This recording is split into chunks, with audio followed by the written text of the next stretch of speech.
हरे कृष्णा। स्वागत है आपका अपने चैनल लड्डू गोपाल भक्ति घर में। तो आज हम कथा सुनाएंगे एकादशी व्रत की। विधि विधान क्या है, एकादशी व्रत का पारण कैसे करें और किसने यह व्रत किया, तो इस बारे में आज हम जानेंगे। फाल्गुन मास की कृष्ण पक्ष की पावन विजय एकादशी की हार्दिक शुभकामनाएं। आज के इस पावन अवसर पर हम उस विशेष एकादशी के विषय में चर्चा करने जा रहे हैं जिसे साधारण एकादशी नहीं माना गया है। यह एक ऐसी महान एकादशी है। एकादशी की सही तिथि, शुभ मुहूर्त, सरल पूजा विधि, नियम और स्थापना अन्य एकादशियों से अलग मानी गई है।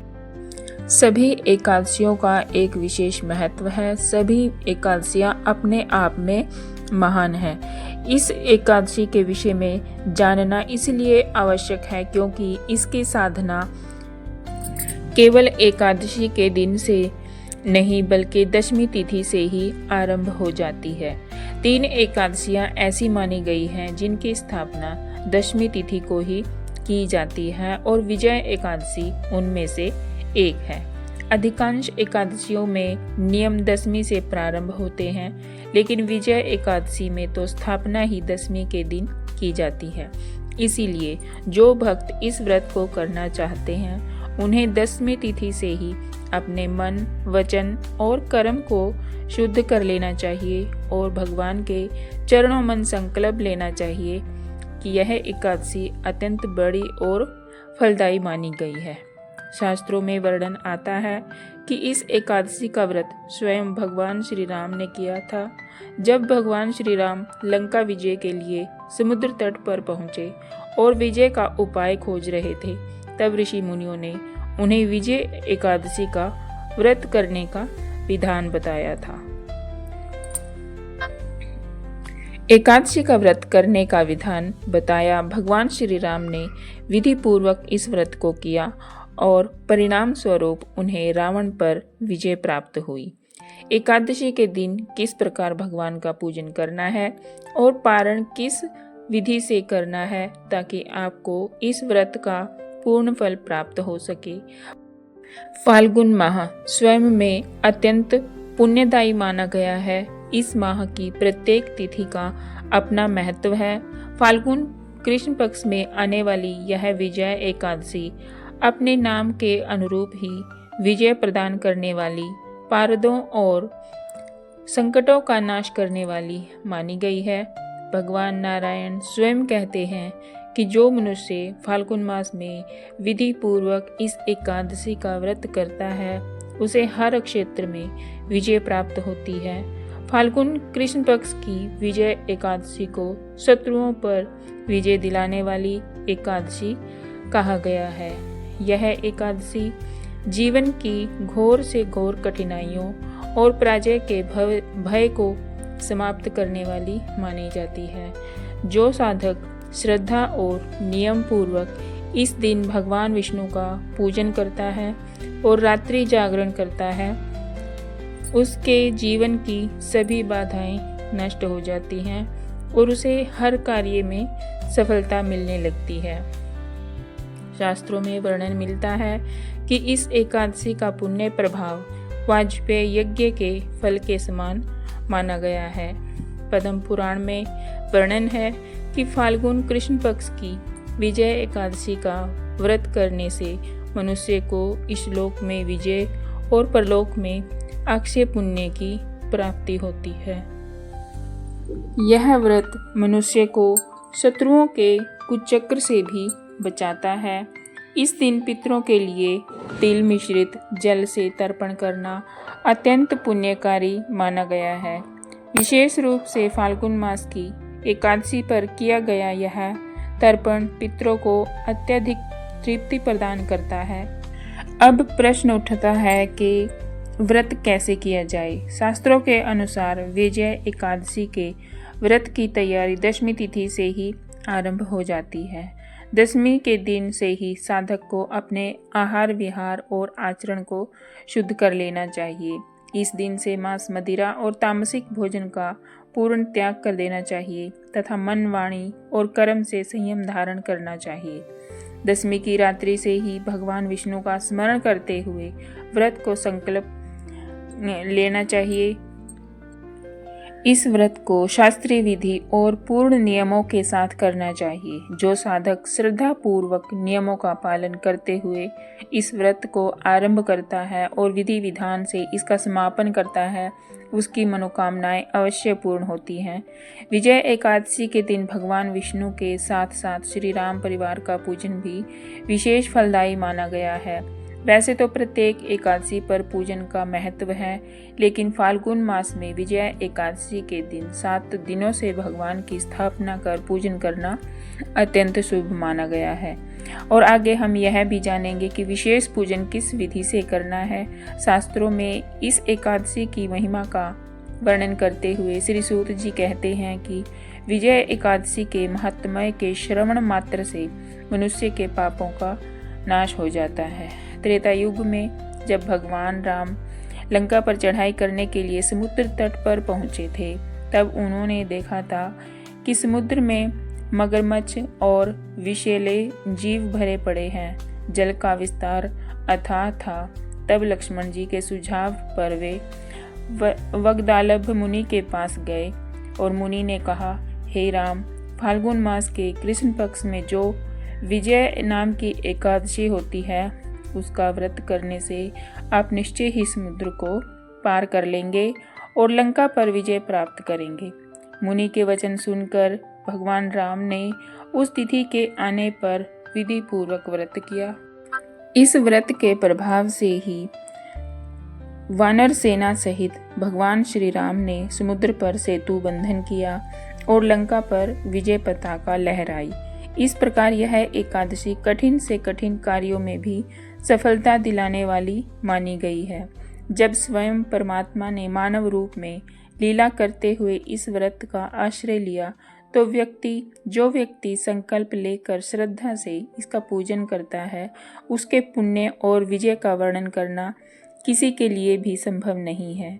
इस एकादशी को शास्त्रीय विधि और पूर्ण नियमों के साथ करना चाहिए। जो साधक श्रद्धा पूर्वक नियमों का पालन करते हुए इस व्रत को आरंभ करता है और विधि विधान से इसका समापन करता है, उसकी मनोकामनाएं अवश्य पूर्ण होती हैं। विजय एकादशी के दिन दान और पुण्य कर्म करना भी विशेष रूप से फलदायी बताया गया है। वैसे तो प्रत्येक एकादशी पर दान का महत्व है, लेकिन फाल्गुन मास में एकादशी तिथि पर वस्त्र का दान और अन्न का दान पितरों और देवताओं को अत्यंत संतोष प्रदान करता है। आगे हम यह भी जानेंगे कि पूजन और दान किस विधि से करना चाहिए। भगवान श्री कृष्ण भी अर्जुन को इस एकादशी की महिमा बताते हुए कहते हैं कि विजय एकादशी के व्रत से बढ़कर कोई व्रत नहीं जो शत्रुओं का नाश करने वाला हो। प्राचीन काल में अनेक राजाओं ने अपना खोया हुआ राज्य प्राप्त करने के लिए इस विजय एकादशी का व्रत किया था। इस व्रत के प्रभाव से व्यक्ति के आत्मविश्वास में वृद्धि होती है और वह जीवन के प्रत्येक संघर्ष में विजय होता है। रामायण का प्रसंग इस बात का जीवंत प्रमाण है कि श्रद्धा पूर्वक किया गया यह व्रत असंभव को भी संभव बनाने की शक्ति रखता है। जब वन में कंदमूल खाने वाले वानरों की सहायता से भगवान श्री राम ने लंकापति रावण की विशाल सेना को परास्त कर दिया, तो इसके पीछे विजय एकादशी के व्रत का पुण्य ही सहायक माना जाता है। अब स्वाभाविक प्रश्न यह उठता है कि इतना फलदायी व्रत कैसे किया जाए, इसकी विधि क्या है, इसके नियम कौन कौन से हैं और इसका पालन किस प्रकार करना चाहिए। शास्त्रों में बताया गया है कि विजय एकादशी के व्रत की तैयारी एक दिन पहले अर्थात दशमी तिथि से ही आरंभ हो जाती है। दशमी के दिन से ही व्रती को अपने आचरण और आहार को शुद्ध कर लेना चाहिए। इस दिन से मानसिक और शारीरिक रूप से तामसिक भोजन का त्याग कर देना चाहिए। बहुत से लोग एकादशी व्रत का व्रत तो रखते हैं, लेकिन जीवन में तामसिक भोजन का सेवन करते रहते हैं। तो ऐसे साधकों को विशेष रूप से एक दिन पहले ही इनका त्याग कर देना चाहिए। ऐसा नहीं होना चाहिए कि दशमी को सेवन किया जाए और एकादशी के दिन त्याग किया जाए।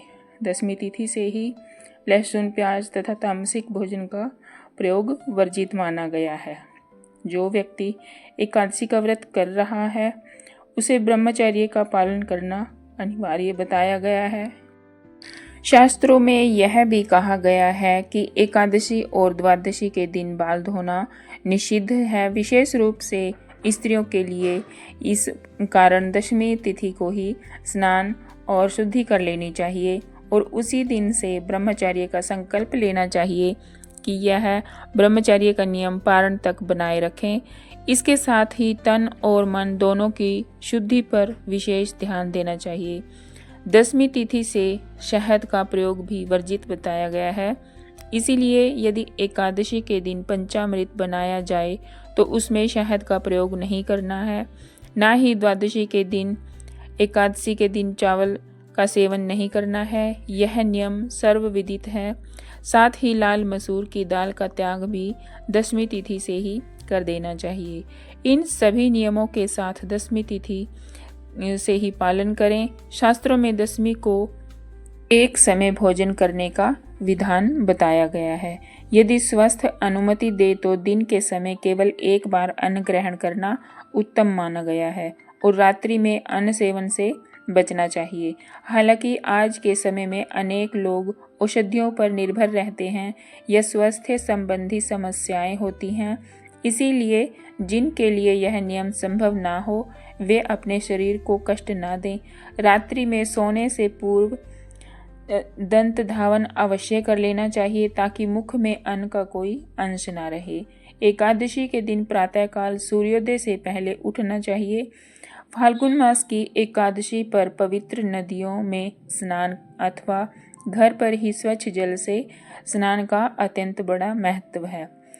जो लोग पवित्र नदियों तक नहीं जा सकते हैं वे घर पर ही स्नान के पात्र में थोड़ा गंगा जल मिलाकर स्नान करें। यदि संभव हो तो स्नान के जल में थोड़ा सा कुशा या तिला भी मिला सकते हैं। यह स्नान अत्यंत पुण्यदायी माना गया है।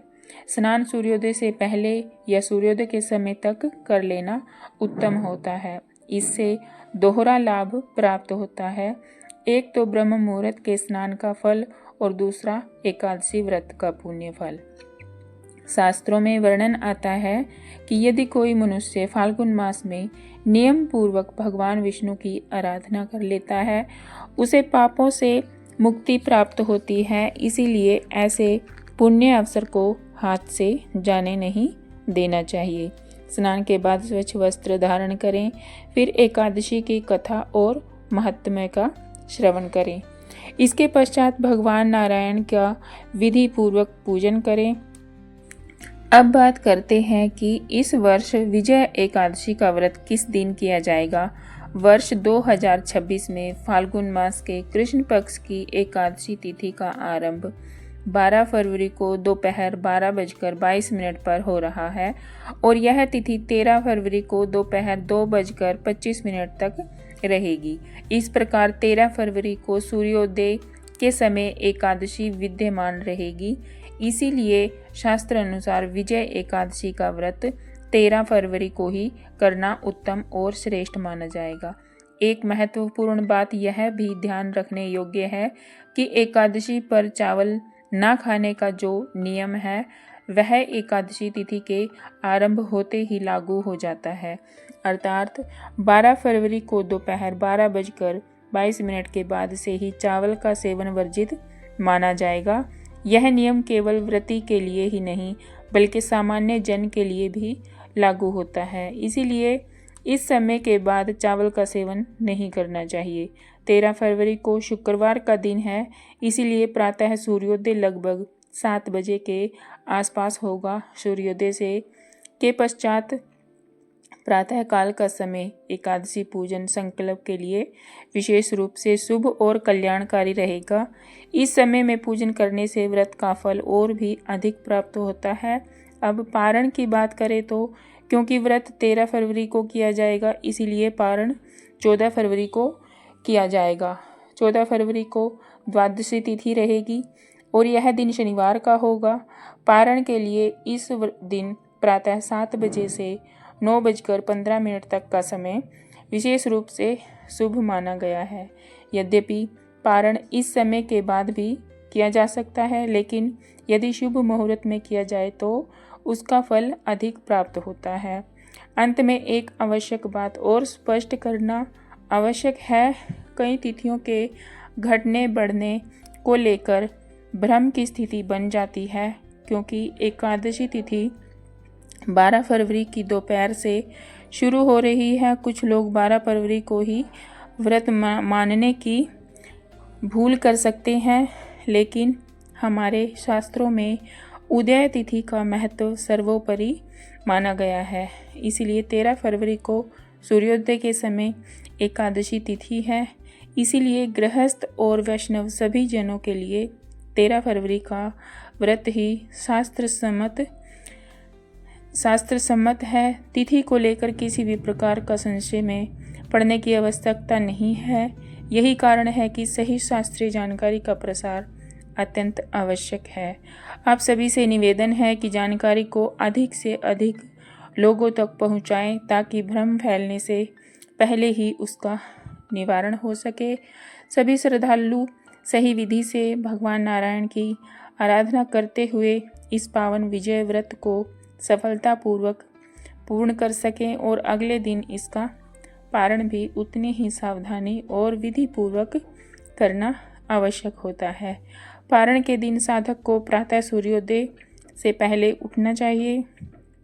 उठकर स्नान आदि करके स्वच्छ और पवित्र वस्त्र धारण करें। इसके पश्चात भगवान नारायण का विधि विधान से पूजन करें और फिर पारण की प्रक्रिया को आरंभ करें।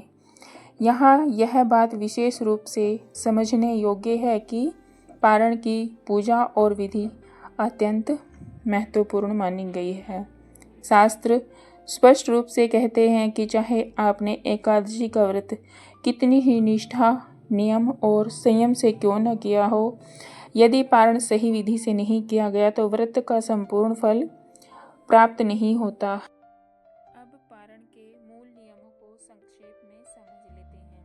शास्त्रों के अनुसार यदि एकादशी के अगले दिन द्वादशी तिथि हो तो पारण उसी द्वादशी में किया जाता है, लेकिन द्वादशी के आरंभ के पहले 6 घटी अर्थात लगभग 2.5 घंटे का समय हरिवासर काल कहलाता है।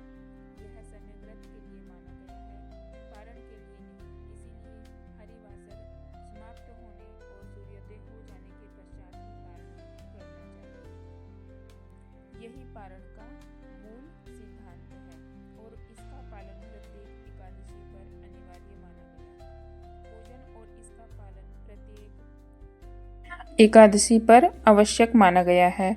पूजन के लिए सबसे पहले आपके पास भगवान नारायण अथवा भगवान विष्णु या श्री राम जी की कोई सुंदर प्रतिमा या चित्र अवश्य होना चाहिए। यदि प्रतिमा उपलब्ध ना हो तो शुद्ध और स्पष्ट चित्र से भी पूजन किया जा सकता है। भगवान को स्थापित करने के लिए एक स्वच्छ चौकी लें और उस पर पीले रंग का अथवा लाल रंग का वस्त्र बिछाएं। यह दोनों रंग भगवान विष्णु को विशेष रूप से प्रिय माने गए हैं। पूजन सामग्री में रोली मोली, अक्षत, पुष्प तथा पान के 2 पत्ते रखें। एक एकादशी के पूजन के लिए और दूसरा द्वादशी के पारण के लिए। इस प्रकार सुपारी भी 2 रखें। लौंग और इलायची 5 या 7 की संख्या में रखें, क्योंकि शास्त्रों में विषम संख्या शुभ मानी गई है। धूप और दीप की विशेष व्यवस्था करें।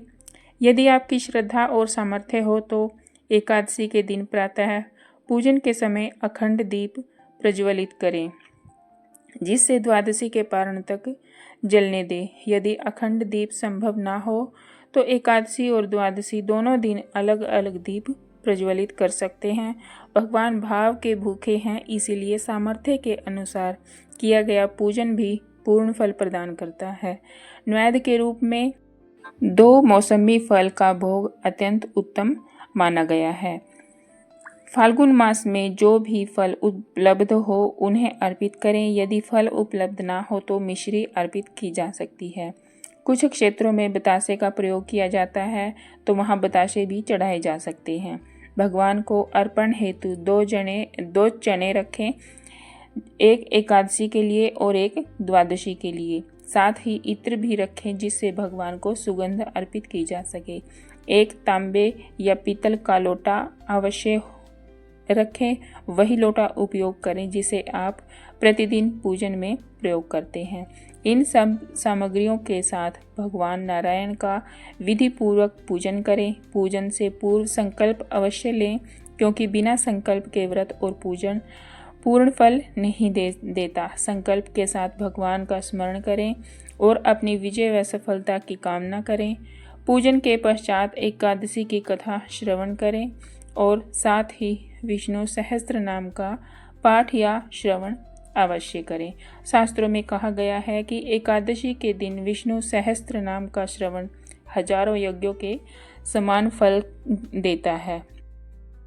आपको और आपके परिवार पर श्री हरि विष्णु की विशेष अनुकंपा और कृपा बनी रहे। इसी मंगल कामना के साथ जय श्री हरि।